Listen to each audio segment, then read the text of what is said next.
안녕하십니까. 명의 소멸 시대에 대해서 말씀드리는 시간입니다. 저는 연세안병원 황세희입니다. 오늘 나와주신 게스트 정 교수님 스스로 소개해 주시죠. 저는 서울 아산병원 흉부외과에 재직하고 있는 정철현이라고 합니다. 예, 명의 소멸 시대를 안타까워하면서 사라지는 명의들을 모시고 말씀 나누는 시간입니다. 매 방송 때마다 반복되는 말씀이긴 한데요. 명의는 위중한 병, 또 난치성 질환, 생사의 기로에선 그런 환자에게 찰나적 순간에 진짜 명쾌한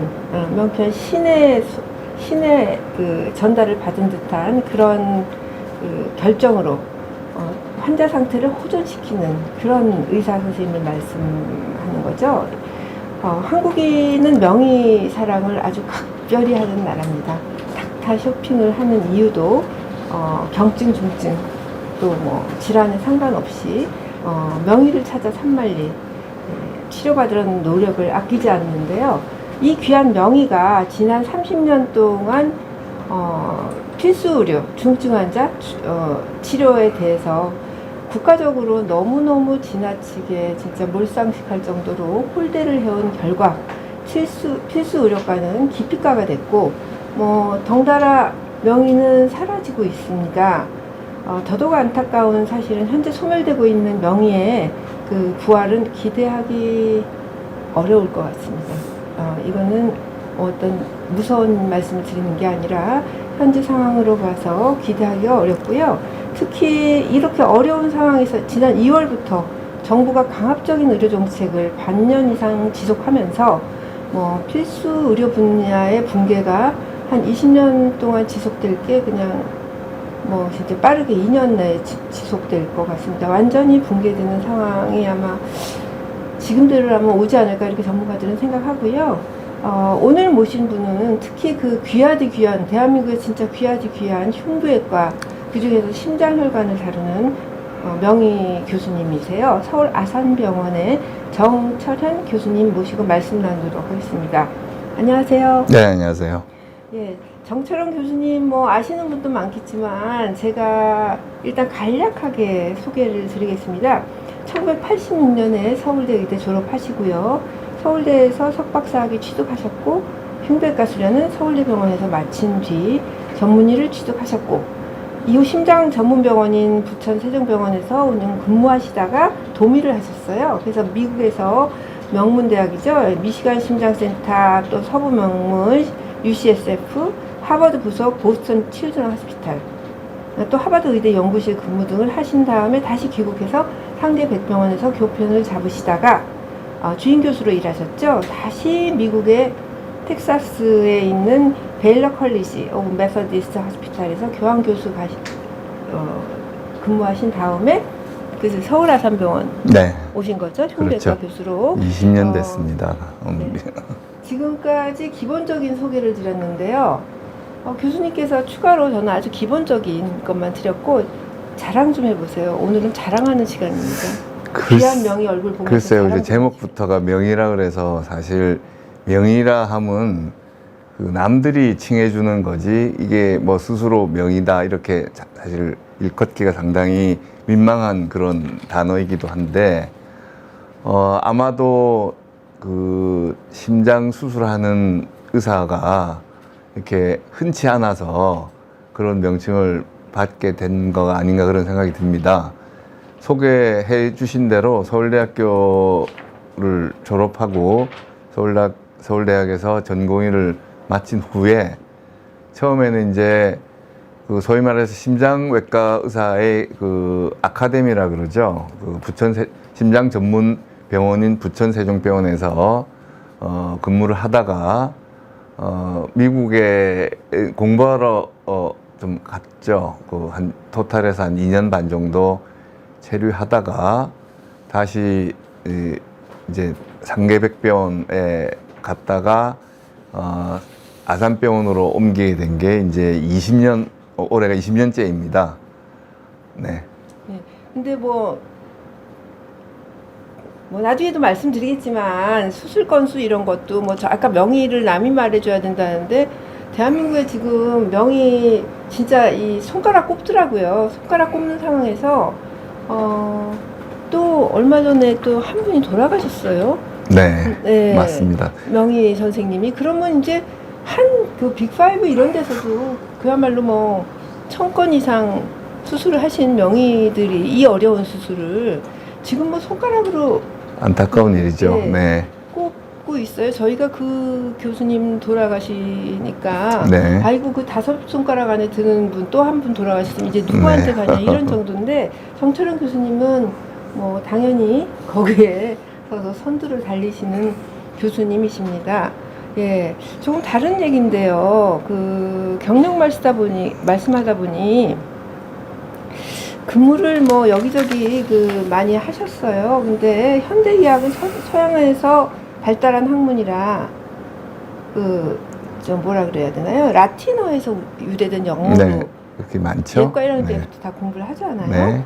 국경 없는 의사가 뭐 따로 있는 게 아니라 정말 의사는 국경이 없는 국제적 경쟁력을 가진 매우 수준 높은 고급 그 학문입니다.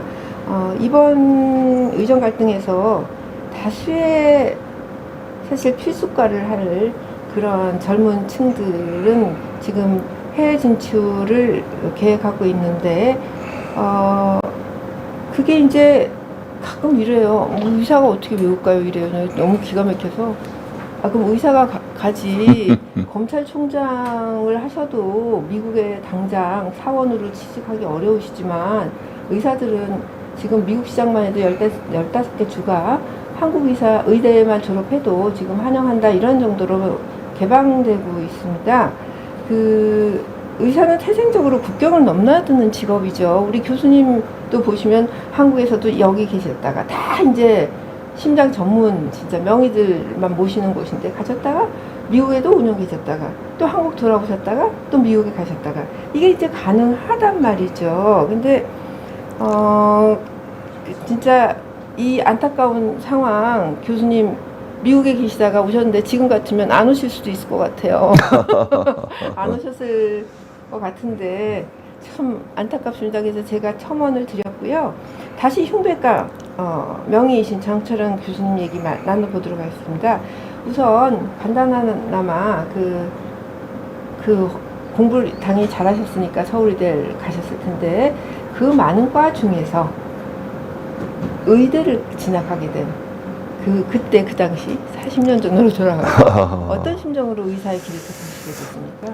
글쎄요, 제가 이 질문을 미리 받고 잠깐 생각을 해봤는데, 저희가 고등학교 때는 사실 아주 구체적인 그런 계획을 잡기는 어렵지 않겠어요. 근데 다행히 제가 중고등학교 공부를 좀 잘해서 선택권이 좀 많았을 차이인데, 보통 이제 문과, 이과로 나누잖아요. 근데 문과는 보통 이제 법대를 많이 생각을 하고, 이과는 그 공대나 의대를 보통 생각하는데, 그때만 해도 사실 공대가 의대 못지않게 인기가 많았어요. 특히 물리학과 이런 데는 의대보다 또 성적이 높은 사람들이 많이 갔었는데, 저는 문과와 이과로 치면 이과 쪽이고, 그 다음에 제가 또 특히 물리화학을 좀 이해를 잘 못하는 것 같아서 의대가 그 중에서 제일 낫지 않았나 그런 생각을 했고, 그 다음에 제 아버님이 이북에서 이제 6.25 전쟁 전에 내려오셔가지고 고학으로 이제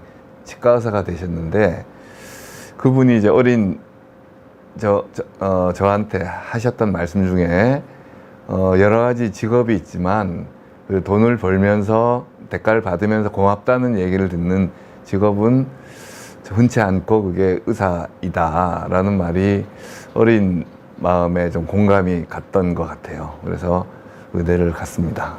네, 저도 그런 말씀을 어릴 때 들은 적이 있어요. 그러니까 어떤 분이 사람이 직업의 기천은 없지만 자기 일을 열심히 하다 보면 선업을 쌓는 직업이 의사다. 예를 들어서 이제 그 동물을 이제 고기를 파는 경우에 계속 죽여야 되잖아요.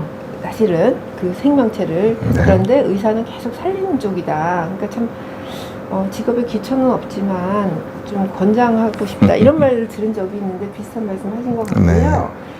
일단 의대를 입학하셨어요. 네. 근데 의대도 이미 우리 정 교수님 들어가실 때만 해도 굉장히 세분화돼서 진짜 과가 많은데 그 중에서도 그때도 진짜 흉부외과는 너무너무 난이도가 높잖아요. 맞아요. 그 많은 과 중에서 하필이면 제일 힘들다는 그 흉부외과를 하셨습니까? 이게 벌떡벌떡 뛰는 심장을 다루는 글쎄요. 그때 뭐 거잖아요. 왜 그랬는지 모르겠으나 네.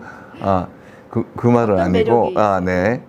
네. 또 이제 아까 이과 문과를 나눴듯이 의사도 이제 내과 외과계를 나누는 이제 내과 외과계 그리고 이제 마이너라 그러죠. 보통 이제 칼이나 이렇게 환자를 직접 안 보는 뭐 이렇게 여러 가지 그 기초도 있고 그래서 여러 가지 그렇게 나누게 되는데 저는 또 내과계보다는 외과계가 좀 맞았던 것 같아요. 그런데 외과계는 이제 크게 5개 과가 있어요.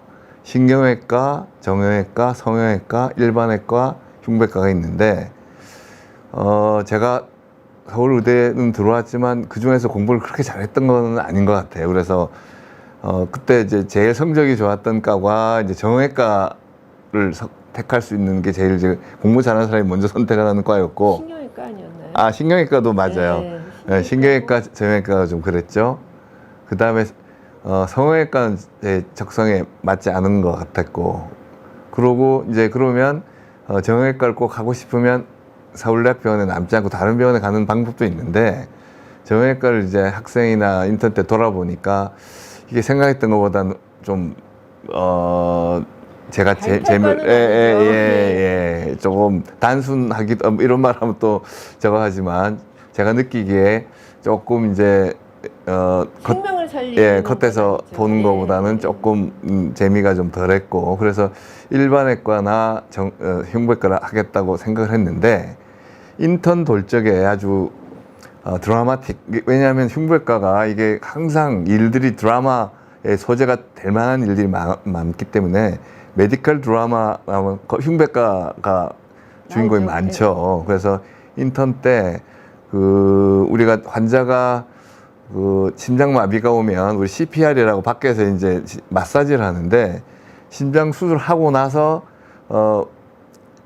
환자가 심장마비가 오면 이미 여기 이미 한번 열었기 때문에 그냥 겉에서 이제 누르는 게 아니고 거기를 바로 이제 열어서 손으로 마사지를 하는 게 훨씬 더 이펙티브 하다고 하나요? 근데 그때 인턴 때 그 옆에 있던 환자가 갑자기 심장마비가 왔는데 흉부외과 전공의생이 환자를 그냥 올라타더니 그냥 소독도 그냥 소독 그냥 때려 붓고 칼로 그냥 열어서 손으로 심장 마사지 하면서 이제 수술장에 들어가는 장면을 보고 야 이게 뭐지 이러면서 야 정말 사람의 영역이 아니라 신과 뭐 그 정도까지는 아니지만 이거 정말 드라마틱하다 대단하다 이거 내가 한번 해보고 싶다 그런 생각이 들었던 것 같아요. 예.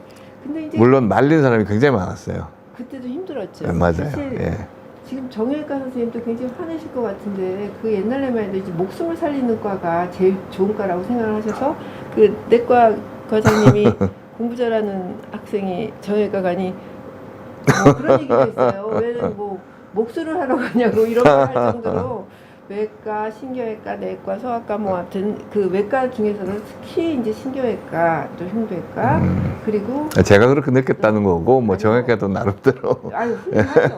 그 또 뭐 암도 있으니까 정형외과도 네. 뭐 당연히 그런 과는 아닌데 그 정도가 아니라 이제 이 흉부외과는 막 진짜 숨이 넘어갔다 살았다 맞아요. 뭐 이런 과죠. 근데 흉부외과도 사실 전공이 폐도 있고 심장도 있는데 네. 그래서 요새는 뭐 거의 90% 흉부외과를 하지도 않지만 네. 했더라도 거의 다 그래도 한다면 폐를 한다는데 심장이 어렵잖아요. 그렇죠. 그래서 흉부외과 전공의가 이제 전국에 이제 티오보다는 훨씬 덜 들어오거든요. 이 사태가 있기 전에. 그래서 그렇죠. 한 3, 40명 들어오면 3분의 1이 심장을 하고 3분의 1이 보통 이제 제너럴 소락스라 그러죠. 일반 흉부를 하고 3분의 1이 대학 레지던트를 들어왔어도 이제 대학병에 남지 못하고 이제 개업 쪽에 해서 이제 베리코스 베인이라든지 여러 가지 혈관 개통을 하게 되죠. 정맥류 같은 예, 정맥류. 네. 이런 걸 하지정맥류. 예. 그래서 심장 흉부외과를 지원하는 사람이 한 3분의 1 정도가 심장을 한다고 보시면 될 것 같아요.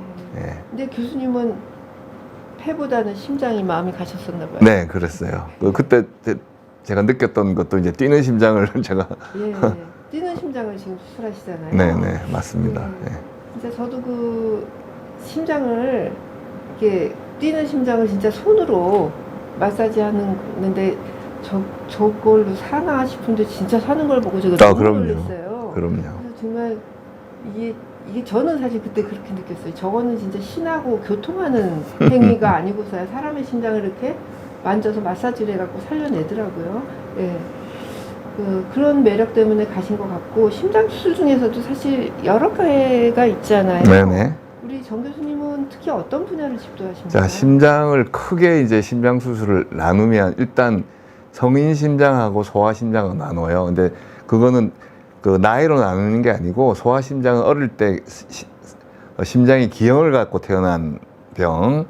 그래서 그건 이제 그 소아 심장은 기형, 그러니까 정상적인 모양이 아닌 심장을 수술하는 과이고, 그다음에 성인 심장은 정상적으로 태어났는데 세월이 지나다 보니까 이제 소위 말해서 판막이라든지 대동맥이라든지 관성동맥이라든지 이런 것들이 이제 쓰다 보니까 그 파이프로 치면 그 침전물이 쌓여서 혈관을 막기도 하고, 판막이 이제 열렸다 닫혔다는 그런 그 작동을 잘 못하게 돼서 고장이 나서 고쳐주는, 그렇기 때문에 크게 다르고, 재밌는 게 우리가 구찌라는 그 화장품인가요? 그 명품이 있잖아요. 근데 네. 구찌가 흉부외과도 있는데, 구찌가 G는 Grown Up Congenital Heart예요. 그래서 아까도 얘기했지만 처음에 선천성 심장병을 가지고 태어났는데 발견을 좀 늦게 해서 40세에 만약에 그 병으로 수술하게 되면 이제 소아심장으로 들어가는데, 이제 Grown Up Congenital Heart라고 해서 구찌 케이스라고 우리가 그래요. 예. 네, 그래서 일단 그렇게 나누고, 저는 그래서 처음에 세종병원에 있을 때는 소아심장을 하다가 그때는 사실 성인보다는 소아심장이 굉장히 더 많았거든요. 선천성 심장 기형이 너무 많았죠. 많았죠. 그리고 세계 심장재단에서 그렇죠. 어마무시하게 그때 뭐 전모 대통령이 그 부인이 또 애들 우리 미국에 데려와서 수술을 받기도 하고, 그래서 그랬고, 그 다음에 제가 다시 전공을 이제 성인 심장으로 바꿨죠. 이제 성인 심장도 크게 이제 세 가지 정도로 보면 되는데, 심장 내부에 있는 판막 수술하는 거, 그다음 저는 이제 처음엔 다 했다가 지금은 심장 겉을 이제 심장을 공급하는, 심장이 우리 몸으로 피를 보내주기도 하지만 심장 자체도 피가 가야지 유지가 되기 때문에 심장을 공급하는 혈관을 관상동맥이라 그래요. 그래서 관상동맥이 좁아지거나 막혔을 때 그걸 수술하는 걸 전문 분야를 하고 있고요.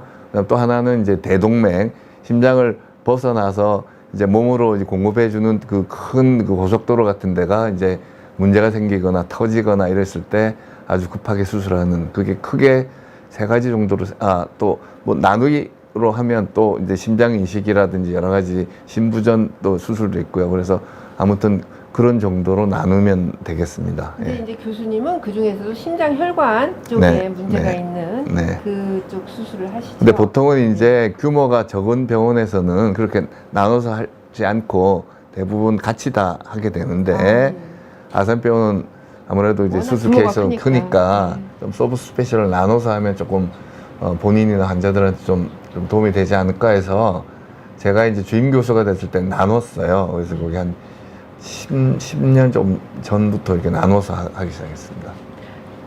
교수님 본인이 생각하셨을 때 네. 진짜 뭐 굉장히 엄청난 첨단 길을 다 걸어 오셨는데, 본인이 생각했을 때도 내가 흉부외과 의사로서 이런 일은 한국의학 발전에 난 정말 기여했다고 난 자부할 수 있다, 이런 거 어떤 게 있을까요? 글쎄요, 그 한 개인이 어떤 학문에 뭐 발전에 기여했다고 하는 건 너무 이제 과한 것 같고요. 저희 흉부외과가 사실 다른 과에 비해서는 조금 이제 그 서양의 결과에 비해서 좀 후발주자라고 하나요? 왜냐하면 후발주자죠. 네, 사실은. 네, 네. 근데 왜냐하면 엄청 따라잡은 네, 거잖아요. 지금 제 전공의 할 때가 지금 30년 전인데 그때에 비하면 뭐 비교할 수 없을 정도로 많이 발전을 했죠. 근데 그런 이유가 서양에서도 흉부외과는 일반외과를 마친 사람이 다시 하게 돼요. 8년 하나요? 그렇죠. 7, 8년 근데 하죠. 이제 커리큘럼은 예, 조금씩 예, 틀리는데 예, 예. 뭐 조금씩 준 것도 뭐 여러 가지 대학에 따라 조금 틀리기도 하는데 대부분 이제 8년 한다고 보시면 되고 요즘은 좀 줄었다고 그래요. 근데 저희는 이제 처음에 흉부외과를 교실을 했던 그 위에 선배님들은 일반외과를 하다가 이제 흉부외과 이제 되니까 그냥 아무런 트레이닝 없이 그냥 바로 흉부외과 하신 분들이 있어서 굉장히 서구에 비해서는 많이 후발주자였죠. 저희 레전트 전공의 할 때만 해도 조금 그런 느낌이 많이 받아서 일본조차도 우리를 아주 뭐 이렇게 탐탁치 않게 생각했는데 한 30년 그래서 그때는 다 외국에 가서 많이 하셨어요. 했죠. 예, 맞아요. 그 예. VIP들은 예, 맞아요. 외국에 가서 수술 많이 하셨죠. 맞아요. 예. 예. 그래서 그 이후 30년 동안 여러 이제 그 사람들이 노력을 해서 지금은 거의 이제 의학력 컴패러블이라 그러죠. 결과가 거의 비슷하다라는 말을 들었을 때가 제일 보람이 있죠. 네. 최근에 이제 재밌는 얘기가 이게 뭐 제 자랑 같기도 하지만 자랑을 하셔야 됩니다. 네. 미국에 있는 교포가 수술을 받으러 왔어요. 네. 그래서 미국에 있는 교포가 사실 한국 의료비가 싸기 때문에 자주 나오거든요. 그래서 나와서 수술을 받았는데 한 6개월 있다가 다시 들어갔다 다시 나와서 너무 고맙다면서 다시 와서 무슨 스토리인가 했더니 자기 휴스턴에 있는 교포였는데 네. 거기 있는 3명의 교포가 수술을 다 받기로 해서 자기만 한국에 나오고 둘은 왜 한국 가냐 여기가 더 낫다 했는데 2분은 미국에서 수술을 받는데 2분 다 돌아가셨다 그래요. 뭐 이렇게 그래서 네. 자기만 살았다고 그래서 와서 감사하다 그랬을 때 그럴 때 이제 우리 국뽕이라 그러죠. 그럴 때 이제 힘들지만 그런 게 참 보람을 느끼죠. 예. 네. 그런 보람이 이번에 이 의정 갈등을 통해서 뭐 흉부외과 대표적인 낙수과 하면 일본으로 올라갑니다. 그렇죠. 이 어렵고 그렇죠. 찬란한 한 발전을 이룬 이 진짜 정철현 교수님 같은 분이 뼈와 그 살을 갈아서 이룬 이 업적을 다 지금 낙수과라 그래서 창피해서라도 이제는 우수한 학생들이 절대 갈 수 없다 이런 얘기들을 하는 지경까지 지금 만들었습니다. 저 잠깐 이제 채팅방 보니까요. 고고님께서 교수님 너무 멋있으시대요. 네, 그리고 그 심장 신속도가 중요한 걸로 아는데 신속함을 위해서 뭐 특별히 하시는 게 있나요? 그냥 잘하는 대로 하시는 건가요? 예, 그래서 이제 다른 수술하고 이제 비교를 이제 왜냐하면 환자들한테 이제 수술에 대해 위험성을 얘기할 때 비교를 많이 하게 되는데 그래서 일반 뭐 맹장 수술 같으면 빨리 하는 사람이 30분 하나 조금 늦은 사람이 한 2시간 하나 결과가 거의 같을 수밖에 없는데 심장은 대부분 심장을 멈춰놓고 수술을 하거든요. 근데 우리가 사람이 태어나서 죽을 때까지 심장이 멈추는 법은 한 번도 없잖아요. 그래서 멈추면 이제 죽은 거죠. 멈추면 죽은 건데 그러니까 쉽게 생각하면 자동차 엔진이 고장 났는데 우리가 자동차 엔진을 고치려면 시동을 끄고 뚜껑을 열어서 기름을 다 빼고 그 자동차 엔진을 고칠 텐데 심장도 마찬가지죠. 그래서 뛰는 심장을 열 수는 없잖아요. 그래서 심장을 세우고 피를 다 빼고 수술해야 되는데 문제는 자동차는 안 가면 되지만 심장이 고유했던 그 일들 온몸에 피를 보내주는 일들을 누군가 해야지 그게 가능하거든요. 그러니까 예, 그 예. 심장에 있는 피를 다 빼서 밑에 있는데 하트록 머신이라는 심폐기기를 통해서 그걸로 몸으로 쏘아줘요. 네. 그러니까 그 사이에 심장 수술을 하기 때문에 가능한 한 심장이 서 있는 시간을 줄이는 게 수술 결과가 아주 차이가 나는 거죠. 그렇죠? 많이 차이 나죠. 예. 그러니까 늦으면 무조건 안 좋습니다. 예, 수술. 손이 빨라야 되고 예, 무조건 안 이게 좋습니다. 교수님 뭐 그런 얘기도 있어요. 한국에 우리 뭐 다른 수술도 그렇지만 심장 수술 같은 경우에 젓가락 쓰는 민족이라서 정말 미국의 손이 이만한 사람에 비해서 무척 잘한다 이런 그럴 수도 있고 말도 많이 하더라고요. 예. 서양에 가면 또 좀 큼직큼직해서 서양 사람들 혈관도 많이 크거든요. 그 관상동맥이란 건 우리나라는 사람도 좀 그 체격도 작고 그래서 심장 혈관도 작고 그래서 그런 게 우리 동양인한테는 좀 유리하지 않을까 그런 생각이 듭니다. 네. 심장내과하고 지금 119님이 심장은 내과 외과 협진이 중요할 것 같은데 실제로 현장에서는 어떤가요? 매우 중요하죠. 그래서 아산병원이 제가 이제 지금은 아니지만 심장병원장을 했어요. 그래서 요즘은 이제 과로 이제 병을 진료를 하는 게 아니고 병으로 진료를 하거든요. 예를 들어서 폐암이다 그러면 외과 뭐 그다음 호흡기 내과 그다음에 종양외과 이렇게 협진을 하게 되는데 네. 심장도 그게 굉장히 중요하거든요. 그래서 제가 주로 하는 이제 관상동맥 질환 같은 경우는 이제 막힌 정도에 따라 가지고 제일 이제 적게 이제 가벼운 질환은 약물로 하다가 그 다음에 조금 더 막힐 경우에는 스텐트, 우리 말해서 수술을 다 하기 싫어하니까 스텐트를 하기도 하고, 그 다음 조금 더 진행이 되면 이제 수술을 하게 되는데, 물론 그 합쳐지는 부분이 있어요. 그래서 이걸로 해도 되고 이걸로 해도 되는데, 그러면 이게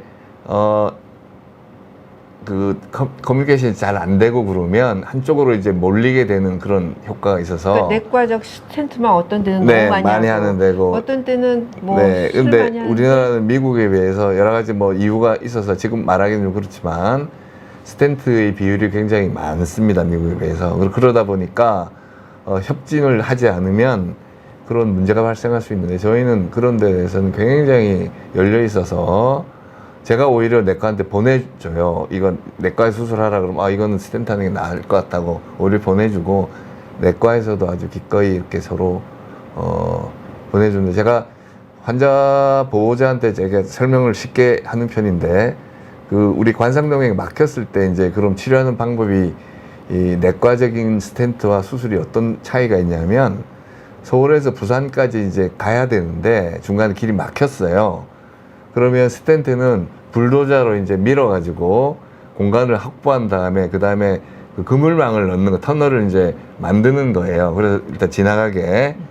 그런데 수술은 이제 막힌 부분이 이제 조건이, 막힌 부분이 터널 하는 이제 장소가 작고 길지 않고 그다음에 여러 군데가 아닌 경우는 스텐트 하는 게 유리하고, 그 다음에 이제 그런 예를 들어서 수원만 막히면 뚫어버리면 되는데, 수원 막히고 평택 막히면 수원 뚫어봐야 평택이 또 막히니까 또 뚫어야 되고, 안성 막히면 또 뚫어야 되는데, 수술은 대전쯤으로 길을 하나 내는 거예요. 본인 새로운 길을 네, 이렇게 새로운 내는 길을 거죠? 그래서 관상동맥 우회술이라 그러죠. 네. 그래서 스텐트는 그 막힌 부분 그 자체를 공격하는 것이고, 수술은 막히지 않은 후방을 새로운 도를 길을 내주는 거죠. 네, 우회도를 하나 내는 건데. 맞습니다. 네. 제가 이제 뭐 저는 이쪽에 대해서 전혀 모르지만, 전에 뭐 이런 뭐 논의는 있지만, 너무 한국이 그 심장 수술보다는 스텐트를 많이 한다. 특히 막 주변에서도 보면 5개 했다, 6개 했다, 뭐 이런 분도 네, 있단 말이죠. 네, 한두 개가 아니라. 네. 그래서 여기에 대해서는 참 그 한국의 문화 자체가, 한국 사람들이 워낙 수술을 싫어해서 그렇죠. 그것도 어떻게든지 있고요. 뭐 내과를 네. 해보겠다 이래서 네. 그렇지, 사실은 5개 하느니 그냥 수술해버리는 게 훨씬 맞습니다. 낫다. 그런데 그렇게 이런- 하는 사람 중에 예, 또 이런- 수술을 받는 사람이 결국 받는 사람이 있거든요. 네. 그래서 내일 또 제가 수술 예정되어 있는 환자가 네. 스텐트를 였다가 10번을 했어요. 아휴.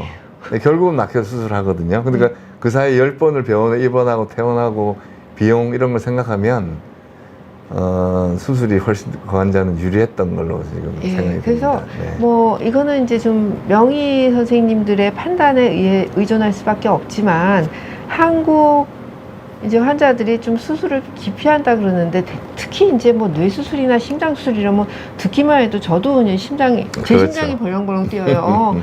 그래서 그렇지, 잘하는 명의한테 받으면 수술이 그렇게 두렵지 않다, 이렇게 저도 알고 있습니다. 결과에 관계없이 일단은 몸에 상처가, 큰 상처가 나고 네, 네. 이런 것 자체가 좀 피하고 꺼져진- 싶은 사람은 네. 뭐 사람은 누구나 마찬가지겠죠. 근데 5번, 6번 스텐트 네, 하다가 맞습니다. 10번까지 해서 결국 수술하느니 좀, 그렇죠. 그래도 한번 수술도 하나의 아주 강력한 옵션으로 그렇죠. 두는 네. 것도 맞습니다. 이 시간을 네. 통해서 네. 머리에 새겨두시면 좋을 것 같고요.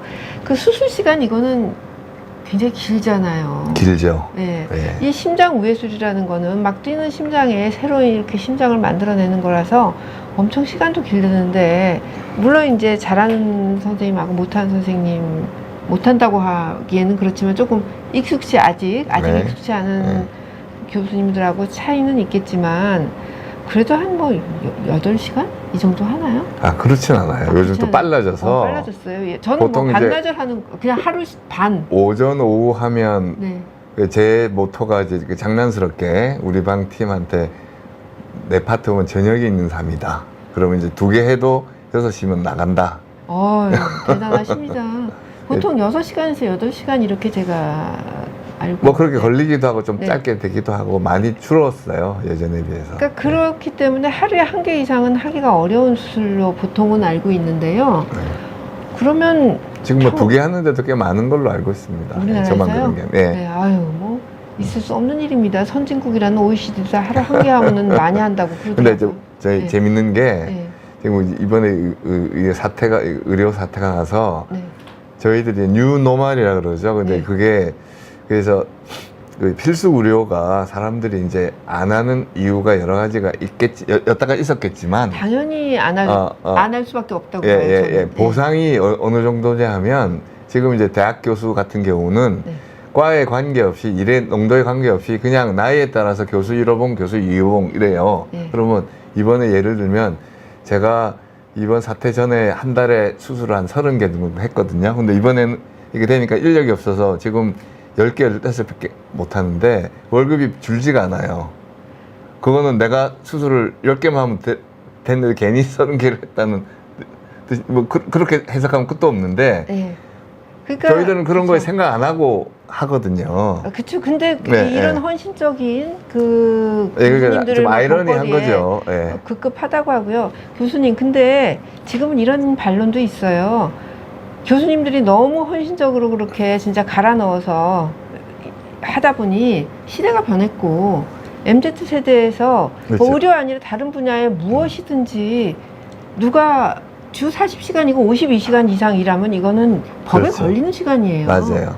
근데 이게 당연하지 않아야 되거든요. 그래서 MZ세대들이 근데 게다가 뭐 네. 수입도 적어, 그리고 이제 우리 정 교수님 같은 분이 수술을 하시면 그나마 수술을 하고 부작용이 적어서 저녁이 있을 수도 있지만, 보통 이런 중환을 수술해 놓으면 수술만 해서 끝나는 게 아니잖아요. 그렇죠. 밤에도 시도 때도 없이 뭐 밤을 새워서 그 환자를 봐야 되고 이러니, 사실은 저는 돈보다도 그 저녁이 없는 삶이 더 큰 것 같은데, 그렇죠. 뭐 매번 말씀드리지만 한국은 이렇게 우수하신 교수님들이 수술을 함에도 불구하고 의료 수준이 굉장히 높죠. 형사 기소율이 영국의 600배입니다. 이러니 누가 선뜻 하라고 하겠습니까? 아무튼 이 얘기는 또 다시 좀 이따 하고요. 이렇게 이제 긴 시간을 어려운 수술을 하시는데, 영국은 특히 더 심한 것 같긴 한데요. 뭐 지금 교수님 심장 수술을 2개 한다 그러셨는데, 일반적인 간단한 수술도 영국은 오전에만 하고. 근데 왜냐하면 거기는 이제 공무원 같은 신분이니까 예. 그냥 내가 하루에 10명만 본다. 그러면 그 10명은 보는 거예요. 그래서 거기는 의사를 더 뽑아준다면 좋아하죠. 무조건 더 뽑으라고 하는 거고요. 제가 소아외과의 그 유명하신 박경 교수님이 네. 그러시더라고요. 미국에서도 학회를 가셨는데, 그날 이제 저녁 때 학회를 하시는데, 난 오늘 너무 환자를 많이 봐서, 수술이 아닙니다. 진료를 많이 봐서 내가 너무 피곤하다 그러시더래요. 그 소아외과 미국 교수님이. 그래서 몇 명이나 봤냐 그랬더니 6명 봤다고. 6명 보면 다 미국은 그 좀 영리병원이기 때문에 영국과는 비교도 안 되게 많이 보는 데인데도 6명 소아외과 환자이기 때문에 진료하느라고 힘들었다, 너무 힘들었다 이러셔서 너무 깜짝 놀란 얘기를 하시더라고요. 근데 교수님, 그 영국은요 간단한 수술도 오후는 안 해요. 그래서 물어봤더니 오전에 하는 것보다 오후에 하면은 의사가 집중도가 떨어져서 환자 결과가 안 좋다 그래갖고 그냥 의사회에서 우리는 오후에 수술 안 해. 그럼 그만입니다. 근데 이 영국이 지금 GDP의 12%를 의료비로 쓰고 그럼에도 불구하고 우리나라 뭐 응급실에서 뺑뺑이 난리 치는데 1년에 응급실에서 대기하다 사망하는 환자가 14,000명입니다. 영국에서 GDP 12% 쓰고, 예, 그럼 뭐 한국 기준으로 하면 영국 의사들은 악마가 아니라 뭐라 그래야 되나요? 사탄의 응집체라고 얘기를 해야 되겠죠? 그래서 이런 나쁜 그 의사에 대한 악마화 때문에 진짜 흉부외과 같이 이렇게 사실 이거 너무 필요한 과잖아요. 근데 이런 과가 지금 지원을 할 수가 없다는 거죠, 원에도. 다 외국 가게 생겼습니다, 지금. 그러면 지금 그 케이스 진짜 100개 하기도 어려울 것 같은데 그런 어려운 수술은 1000개 하면 신의 경지에 된다. 제가 간접적으로 이렇게 들었어요. 그나마. 그러니까 1000개 한 이 심장 수술, 정철은 교수님이 하시는 수술 1000개 정도 하신 분이 수술을 했는데 결과가 나빠서 환자가 사망하면 그거는 신도 못 막는 수준이다. 이런 얘기를 제가 들은 바가 있는데요. 그 정도로 어렵고 하기도 어려운데 정 교수님은 몇 개나 하셨습니까? 평균? 아니 평균이 아니라 평생.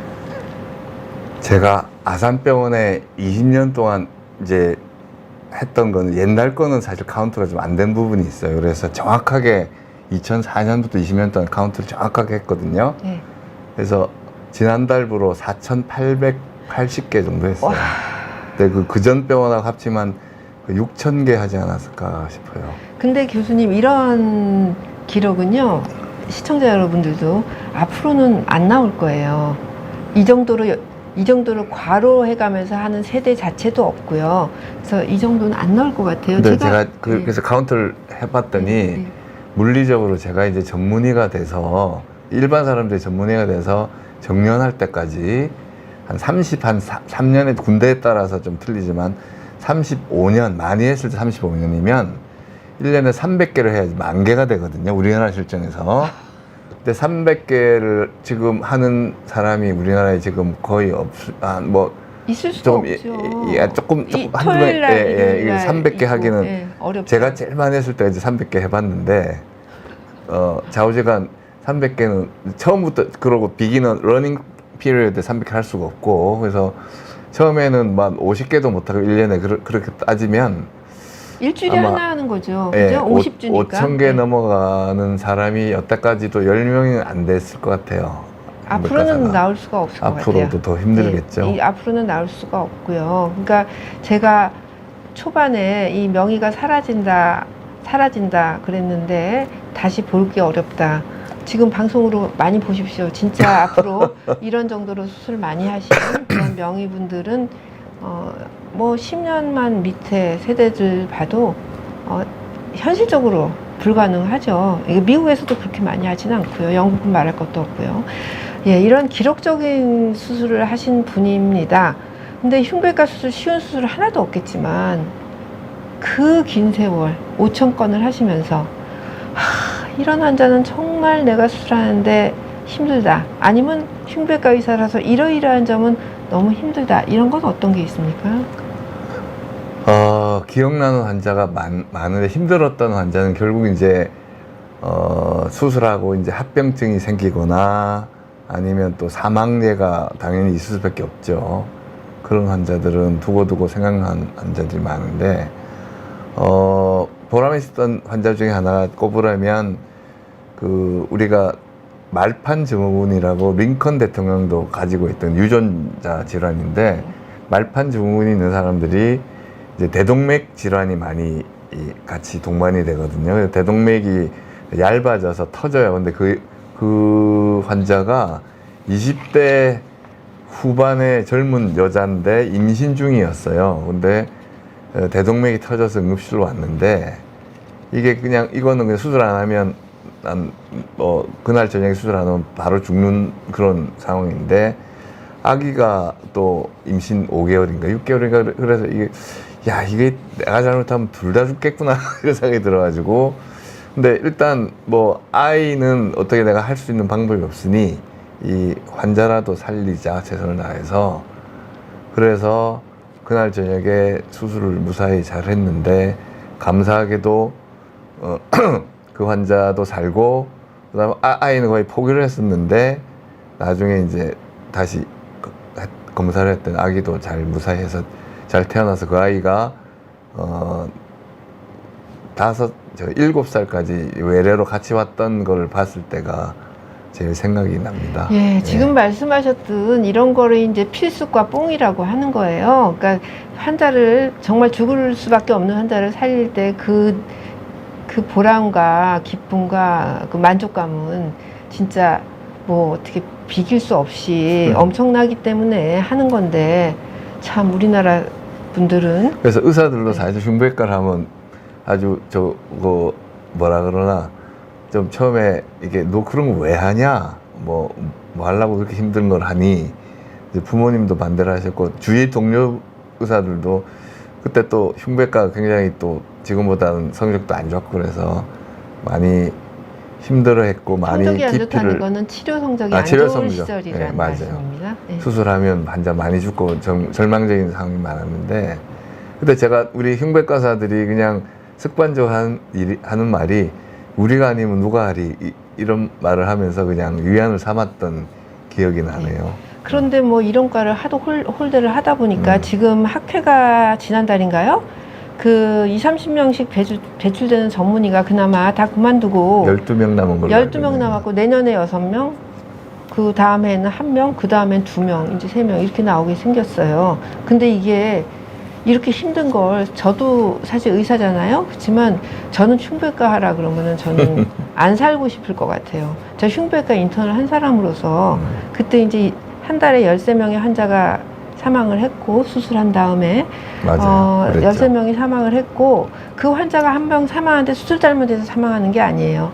막 일주일, 2주일을 밤을 새고 진짜 20시간씩 각 전공의들이 20시간씩 일하고 정말 밤을 새고 하고 이랬는데 그러다가 일주일 정도 열을 막 열심히 치료하다 그럼에도 불구하고 사망하고 이런 아이들이 13명이었었어요. 그러니까 정말 너무너무 힘들어서 저는 아까 그거 왜 하냐 그러셨는데 저보고 진짜 목에 칼 대고 너 이거 안 하면 죽는다 이러지 않으면 저는 무서워서도 못하고 힘들어서도 못하고 능력이 없어서도 못합니다. 그러니까 사실 너무너무 존중해줘야 되는 분야예요. 근데 지금 뭐 이런이 나오겠습니까? 그리고 내년에 6명 전문의 나오셔도 그분들이 다 이 뭐 폐를 더 많이 하실 거고, 예, 그거보단 더 많이 이제 뭐 다른 그 정맥류 수술을 하실 거고, 이제 뭐 그냥 신의 뜻대로 자연의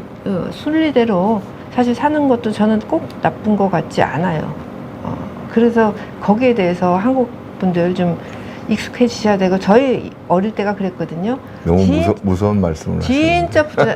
진짜 부자는 다 외국 갔고 사실 심장 수술을 해갖고 사는 게 몇 년 안 되잖아요. 예, 몇 년 안 되는 거죠.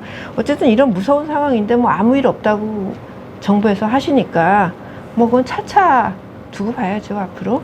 예, 아무 일 없을 것 같지는 않은데 이제 그 아무 일 아닌 게 그게 뉴노멀이 되겠죠. 치료 안 받고 그 기도하면서 돌아가시는 근데 지금 게, 여러 가지 정책들이 뭐 오늘 얘기할 건 아니지만 현장에서 있는 사람들이 만드는 거라고 생각지 않아요.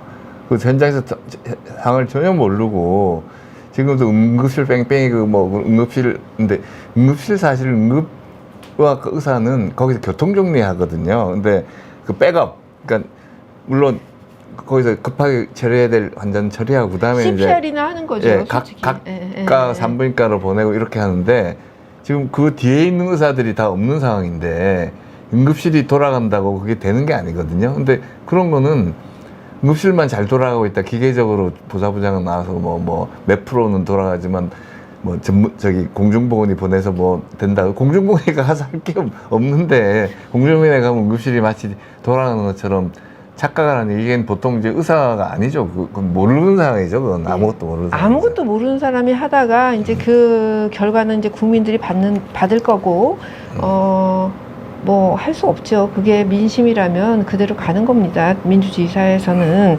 교수님께서 진짜 너무 안타까우실 것 같은데 그 당부하고 싶은 말씀은 있으실 것 같아요. 예. 제자들한테 차마 하라는 얘기는 못 하실 것 같고 정부에 뭐 국민들에게 당부하실 말씀 있을까요? 그래서 이게 뭐 정치적으로 가면 너무 조금 과해질 것 같아서 네. 저는 정치적인 게 아닙니다. 조금 이거는 전에 생활입니다. 말씀했다시피 네. 정말 우리가 그래서 제가 아까 쉬면서 의료 계획을 오늘도 꼭 해야 완수를 하는 게 목표다라고 말씀을 하시는데 정부에서 개혁이라는 거는 어떤 뭐 제도나 기구를 뭐 새로 바꾸는 것이 꼭 좋은 쪽으로 가는 건 아니거든요. 좋은 쪽으로 가는 걸 개선이라는 용어를 써요. 개혁은 일단 바꿔보는 건데 이 개혁이 의료 개혁을 하는 걸 반대하는 사람은 없어요. 근데 개혁을 하는 게 과연 의대 증원 2,000명 이게 이꼴 의료 개혁이라고 지금도 계속 주장하는 거 너무 안타깝죠. 전혀 아닌데. 그러니까 예를 들어서 우리가 심장을 흉배과가 필요하고 심장 수술이 필요하다 그러면 정철은 교수님 같은 분이 이제 있어야 되는 거잖아요. 근데 이런 분이 한 명의 의사가 의대 졸업하고 태어나려면 최소한 20년 이상 그리고 또 그런 걸 하게끔 환경이 돼야지 선택을 하지. 그래서 제가 지금까지 교수님 여기 나오신 그 명의 선생님들 각과별 어려운 과 지금 사라지고 있는 과들인데 네. 한결같이 교수님들은 다 영광스러운 삶을 살았지만 지금 의대 졸업생들한테 하라고 하시겠어요? 그러면 한결같이 아유 그렇게는 말 못하죠 이렇게 말씀하셨어요. 자기 이름을 걸고. 예. 교수님 뭐 그럼에도 불구하고 심장 환자를 살리려고 와라 이렇게 하시기가 좀 꺼려지시겠죠? 질문 안 하겠습니다. 예, 은퇴 이상 전문의만 해도 지금 26년에 54명에서 시작해서 30년까지 매년 50명씩 나가요. 그러면 이제 정말 비는 겁니다. 저는 참 슬프기도 하고 그냥 이렇게 담담하게 쳐다보는데 2030년 흉배가 어떻게 될 것 같습니까? 누군가는 하겠죠. 아주 근데 열악하게 하고 지금도 사실 지금 이 시점에서 제가 아까 수술 반 이상 줄었다 그랬잖아요. 네. 그래서 수술을 해야 될 환자들이 내년 1월, 2월에 잡혀요. 근데 심장 수술이 내년 1월, 2월 하는 중간에 기다리다가 죽을 수도 있거든요. 근데 이제 누가 그래서 책임지죠, 그걸? 근데 사실 15개도 굉장히 많이 하는 거고요. 외국 기준으로 네, 해서 네, 굉장히 네. 많이 하시는 거니까 네. 교수님이 그렇게 내가 더 많이 하지 않아서 이런 생각은 사실 하실 필요가 없겠고 이거 좀 뭐 빗나간 얘기지만 뭐 어떤 분이 이렇게 뇌 수술을 해야 되는데 좀 기다리니까 미국은 영리병원이니까 외국인이 영순이에요. 일반에서 그렇죠. 네. 100만 불 들었다 그러더라고요. 15억. 뭐 옛날에 우리 재벌들이 다 그렇게 갔던 거잖아요. 맞아요. 이제 알아서 트럼프 대통령 총상 맞았고 트럼프 대통령이 누굽니까? 지금 트럼프 왕국의 왕이에요, 그죠? 그 전 미국 대통령이시고 지금 공화당 후보신데 총상으로 귀 찢어져서 자동차 타고 2차 병원 갔어요. 그리고 거기에서 CNN 보시면 아시겠지만 그레이트 닥터 그 2차 병원에 그레이트 닥터한테 찢어진 귀 잘 꼬맸다고 이렇게 엄청나게 칭찬을 하시고 감사를 하거든요. 그러니까 우리나라하고 참 문화가 다르니 지금 MZ 세대를 이렇게까지 악마화시키는 분위기에서는 잡을 수가 저는 없을 것 같다고 생각하고요. 그 의학의 기술이 사랑받는 곳에 인간성에 대한 사랑도 있다. 이거 뭐 제가 매번 말씀드리는데 제가 한 말이 아니고 당연히 히포크라테스가 말씀하셨습니다. 지금부터라도 부디 우리 정철영 교수님 같은 심장수술 명의의 맥이 끊기지 않기를 저도 진짜 기도하는 마음으로 바라야 하는데 어려울 것 같아서 그런 거고요. 희망해 본다. 뭐 맥이 끊기지 않겠죠. 이렇게는 말씀 못 드리겠고 진짜 어떻게라도 이 맥이 끊기지 않도록 다 같이 기도하는 마음으로 좀 좋은 개악이 아니라 개선이 되는 의료 개혁이 진행되기를 바랍니다. 오늘 자리 함께 해주신 정철영 교수님 정말 감사드립니다. 네, 감사합니다.